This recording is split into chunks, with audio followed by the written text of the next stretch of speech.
Hey there, welcome to DIY Projects with Pete. I'm your host, DIY Pete out in Bozeman, Montana. And today we're going to build a firewood storage rack, and my dad's joining us. And welcome to Bozeman, Montana. I'll be able to assist my son in this fun little endeavor. All right, let's go ahead and get started. Okay. My height. 72 inches.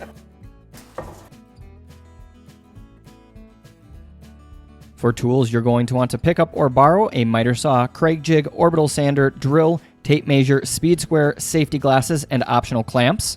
For supplies, you'll need some 2x4s, 2x6s, 1x6 cedar fence pickets, 2.5-inch Kreg screws, 3-inch wood screws, sandpaper, optional stain or poly, and wood glue. For links to the plans, project photos, and for more information, head over to DIYpete.com/firewoodrack.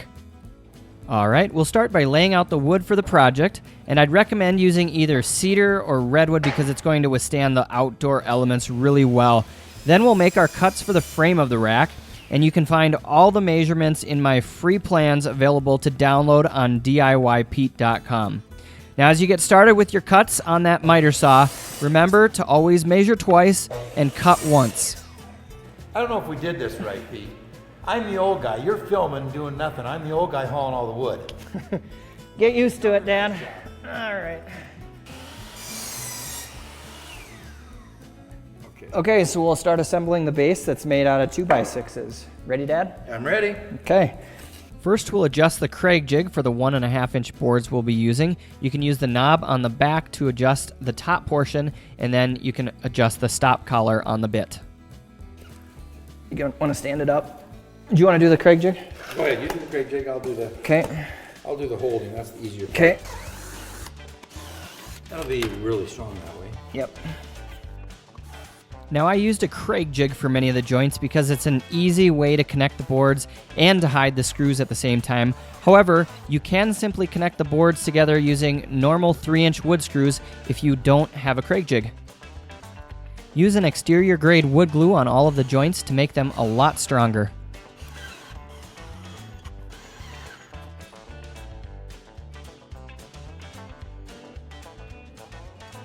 We'll create the 4 corner posts by connecting a 2x4 to a 2x6, which will form an L. All the 2x6s will face the front and the back of the rack. We'll put a screw about every 12 inches. Okay, cool. Here we go. All right. This is my younger brother, Sam. He decided to drop by and help out with the project. Okay, just take some scrap 2x4s, and we're going to set them under the 2x6 frame to keep water from absorbing into this and just to keep them off the ground a little bit. Then start attaching the corner posts. We'll do one at a time and use 3-inch wood screws on the front and the sides to connect them. I cut and attached a short piece of 2x6 to help prevent the middle from ever sagging. Then I attached a 2x4 to the back to serve a similar purpose and also to help strengthen the overall piece. I added a 2x6 on each end to help square up the posts and to reinforce the project. Just as we started putting on the back 2x4 support, my grandpa showed up to check up on us and give us a hard time. Welcome, Grandpa. Sam finished attaching the rear 2x4, and then I put a 2x6 across the front. Then we attach 2x4s to start framing the roof. To the top of the board, right here, and right there. And the angle's flush. Then we attached a couple inner supports so that we'll have a place for the cedar pickets to attach to and to strengthen the roof. It helps to have a second set of hands, and then you'll want to connect the boards using 3-inch wood screws. Here you'll be able to see that the back of the supports actually sits up about 1/2 inch, and this allows our pickets to be able to sit completely flat on the roof when we lie them down. Adding the pickets goes really quick. I started from the lower portion of the roof and attached the first picket. Attach one picket at a time and use 1.25-inch wood screws. Pickets are easy to find at your local lumber yard. You could also use cedar siding or other roofing materials, and I used a total of 6 pickets on the top.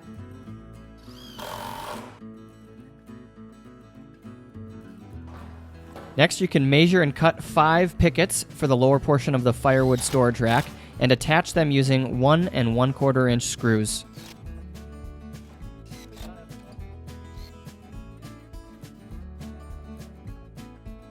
Then measure and cut 5 shorter boards for each end and attach them using the same method. Use those 1 1/4 inch screws and work from the bottom up. And that's all there is to it.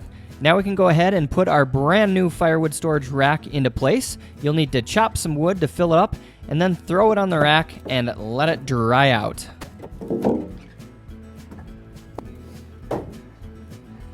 All right, thanks so much for tuning in to DIY Projects with Pete. This was a fun project to do with your son. Didn't take much time, and you have a great product. So I hope you go out and do this project. Good luck, have fun, and cheers from Bozeman, Montana.